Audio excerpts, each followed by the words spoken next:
Donc Thierry de Cockburn, nous habitons avec Marie-Agnès à Roanne, Saint-Léger-sur-Roanne plus précisément. Moi je suis né dans une famille de 6 enfants, donc j'ai 4 grands frères et une sœur plus jeune. Et la question du baptême, pour mes parents, ne s'est pas posée, parce que mes 5 frères et sœurs, ainsi que ma mère d'ailleurs, est née à la maternité catholique de Bourgoin-Jallieu. Et à l'époque, il y avait une espèce de package qui consistait à ce qu'on fasse naître l'enfant et on le baptise. Donc je suis rentré à la maison baptisé. Sur la question de la foi, là, par contre, mes parents ne se sont pas forcément posé la question du baptême. Par contre, il y avait quelque chose qui était très fort chez eux, c'était la fréquentation de la messe dominicale. Et c'est là que, tout enfant, j'ai pris conscience de l'importance de Dieu dans la vie de ma famille, dans ma vie. Un peu plus tard, c'était à peu près sur cette période-là, jeune étudiant, lycéen étudiant, j'ai été frappé par le pape Jean-Paul II et son élection. C'est vrai que ça, c'était un moment vécu en famille, devant la télé, et son « N'ayez pas peur ». Ça, c'est quelque chose qui m'a marqué. Et il y a un livre qui est sorti avec le même titre, et j'ai lu ce livre, et à cette époque-là, j'ai lu plusieurs livres. Et là, j'ai fait de nouvelles rencontres. Et là, aujourd'hui, il y a 3 noms que j'ai envie de citer, qui vraiment, voilà, c'est des personnages qui m'ont inspiré. Sainte Thérèse de l'Enfant Jésus, le curé d'Ars et Charles de Foucauld. Alors, c'est les 5 qui m'ont plus touché parce que dans l'histoire de l'Église, un peu plus récent. Et puis c'est un peu, je ne vais pas dire le hasard, mais voilà, c'est sûrement que le Seigneur m'a guidé vers ces ouvrages. Ensuite, c'est ouvert une nouvelle période dans ma vie, fin des études, voilà, et la rencontre de Marie-Agnès. Et j'ai eu la chance que Marie-Agnès partage la même foi que moi. On a pu un petit peu comme j'avais vécu dans mon enfance, placer la messe dominicale un peu comme étant centrale dans l'organisation de notre semaine. Et donc on a pu, voilà, et on fait encore, régulièrement, enfin systématiquement, quand il n'y a pas d'autres impératifs, nous nous rendons à la messe du dimanche, et ça depuis que nous sommes mariés. En vous retraçant cette petite histoire, je me rends compte de l'importance qu'ont eu pour ma foi, la naissance de ma foi, le développement de ma foi, les rencontres et les personnes que j'ai pu croiser et qui ont pu me dire d'une façon ou d'une autre, que ce soit mon épouse de manière proche, que ce soit mes parents, que ce soit les animateurs d'aumônerie, que ce soit les collègues d'aumônerie, et les différents prêtres que j'ai connus. Et puis Sainte Thérèse, le curé d'Ars, Charles de Foucauld, qui m'ont dit on a vu le Seigneur. En me disant voilà, vas-y, sois attentif, nous avons vu le Seigneur, suis-nous. Et c'est vraiment, voilà, cette fois, elle n'est pas tombée du ciel, elle a été transmise. Et à travers cette future ordination, je ressens vraiment que je vais prendre part à cette succession de générations qui ont témoigné de la résurrection de Jésus de manière un peu particulière. Alors, ça ne paraît pas complètement nouveau, parce que, voilà, notamment dans le cadre de l'aumônerie, c'est ce que je fais depuis quelques années, mais ça sera autrement. Et je ressens que le Seigneur m'appelle à témoigner de manière un peu différente. Mon mari a été appelé au diaconat et il a dit oui. Tout va changer et rien ne va changer. Tout va changer car il fera partie des clercs et aura une charge particulière.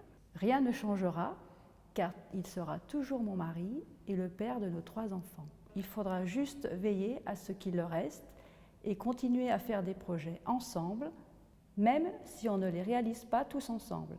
Si c'est joyeux, Dieu est là. Alors la communauté chrétienne, qu'elle soit d'un lieu ou liée à un mouvement, pour moi c'est d'abord une partie du peuple de Dieu. La communauté chrétienne, c'est l'ensemble des baptisés, l'ensemble des chrétiens, l'ensemble des hommes et des femmes qui se réunissent pour louer Dieu ou qui s'engagent au service des autres, au service de leurs frères en humanité.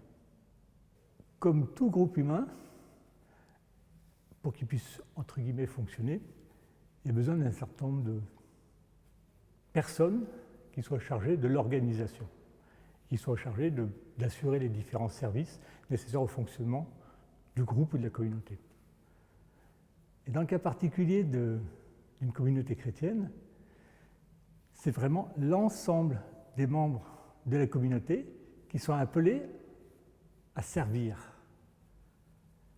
Alors même si, pour qu'il y ait un certain ordre dans ce fonctionnement, il y en a certaines personnes reçoivent une mission, alors que ce soit dans le cadre d'une ordination de prêtre, ou qui reçoivent une mission dans le cadre de laïque en mission ecclésiale, c'est malgré tout l'ensemble des chrétiens qui sont concernés par le fonctionnement de cette communauté.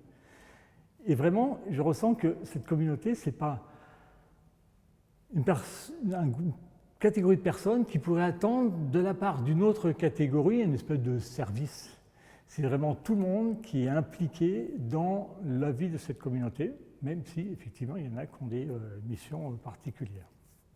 Je venais de parler des prêtres et des laïcs en mission ecclésiale. Bien sûr, la majorité des membres de cette communauté, ce sont des laïcs. Et bien sûr, dans la plupart des communautés chrétiennes, les laïcs engagés dans les différents services sont extrêmement nombreux. Sachant que les services sont extrêmement variés également, que ce soit les services liés à la pastorale, je pense à l'animation des funérailles, la préparation des baptêmes, la préparation des mariages. Mais il y a aussi tout un tas de tâches plus matérielles, de gestion des bâtiments, d'entretien des bâtiments, et chacun vraiment a sa part dans le fonctionnement de cette communauté. Et le diacre là-dedans. Je n'ai encore pas cité le mot. Le diacre là-dedans, j'ai envie de dire, il est un peu entre les deux. Il fait partie de ceux qui sont impliqués dans l'organisation, du fait de l'ordination qu'il reçoit. Donc forcément, il est impliqué, il a le souci du fonctionnement de la communauté, au même titre que les prêtres, que l'évêque, bien sûr, au niveau de la communauté diocésaine. Il va apporter ses compétences, ses savoir-faire, un peu comme un laïc, en mission ecclésiale, beaucoup comme tous les autres laïcs qui sont appelés momentanément à remplir un service ou un autre. Il est entre les deux parce que, à la fois, il s'engage pour toute sa vie au service de la communauté, mais il reste, par ailleurs, engagé dans sa vie familiale, sociale, professionnelle. Et donc, du coup, il n'aura pas forcément plus de temps. Et je n'aurai pas plus de temps le 23 juin au matin que j'en ai le 21. Mais par contre, je me sentirai concerné, impliqué dans la vie de cette communauté différemment. Alors quel va être son rôle et quelle sera sa spécificité? J'allais dire, les faits, peut-être pas grand-chose. Ce que j'espère, c'est que cette ordination, le fait que je sois diacre, que je sois présent à l'autel, interpelle les autres chrétiens, les autres membres de la communauté, et peut-être casser un petit peu cette barrière qui pourrait exister entre je suis laïc, je viens assister à un office, et je suis prêtre, et je préside un office. Et peut-être permettre à ce que des laïcs se disent « eh bien peut-être que je peux faire un peu plus » ou peut-être que je peux faire différemment. Je vois le rôle du diacre comme étant celui qui va interpeller les autres membres de la communauté, simplement par le fait qu'il est là, qu'il soit là.